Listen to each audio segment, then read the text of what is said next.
আসসালামু আলাইকুম, this is Rifas kitchen. সকলকে স্বাগত আমার চ্যানেলে। আজকে আপনাদের মাঝে আমি নিয়ে এসেছি পায়েস।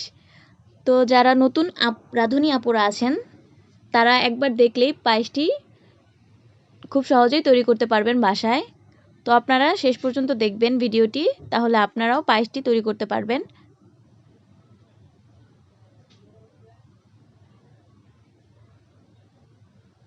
আমি এখানে সম্পূর্ণ কিভাবে তৈরি করেছি সেটা দেখিয়ে দিব।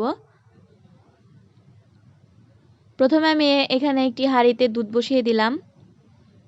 দুধটাকে আমি জাল করে নিব।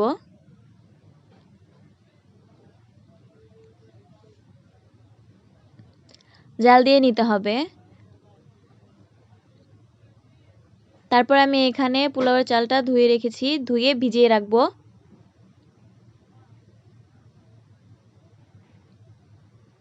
তারপর এখানে আমার দুধটা প্রায় অনেকটাই জাল হয়ে গিয়েছে।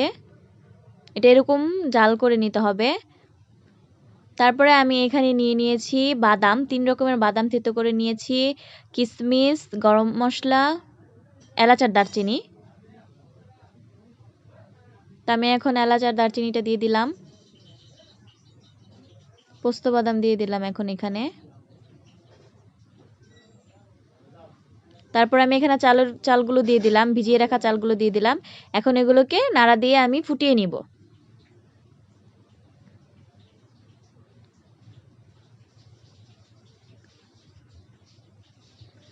কিশমিশ দিয়ে দিলাম, ভালোভাবে নাড়া দিয়ে নিব।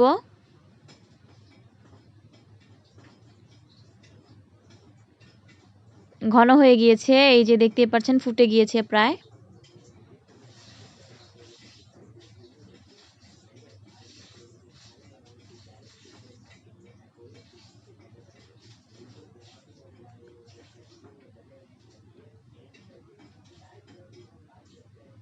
তারপরে আমি এখানে চিনিটা দিয়ে দিব। যখন চালগুলো ফুটে যাবে তারপরে চিনিটা দিয়ে দিব আমি এখানে, নয়তো চালটা ফুটবে না। প্রথমেই আমি যদি চিনি দিয়ে দিই তাহলে চালটা ফুটতে দেরি হবে। তো পরিস্বাদ মতো আমি চিনিটা দিয়ে দিলাম। তো দেখতেই পাচ্ছেন তৈরি হয়ে গিয়েছে পায়েস। এভাবে ঘন করে আপনারা বানিয়ে নেবেন। আপনারা বাসায় অবশ্যই ট্রাই করবেন, অনেক সুস্বাদু হয়েছে পায়েসটি। তো ধন্যবাদ সবাইকে ভিডিওটি শেষ পর্যন্ত দেখার জন্য। আশা করি আপনাদের সকলের ভালো লেগেছে। আপনাদের যদি ভিডিওটি ভালো লেগে থাকে অবশ্যই লাইক, কমেন্ট অ্যান্ড শেয়ার করবেন এবং নতুন নতুন আরও কিছু ভিডিও পেতে আমার চ্যানেলটিকে অবশ্যই সাবস্ক্রাইব করে রাখবেন। ধন্যবাদ সবাইকে। আসসালামু আলাইকুম।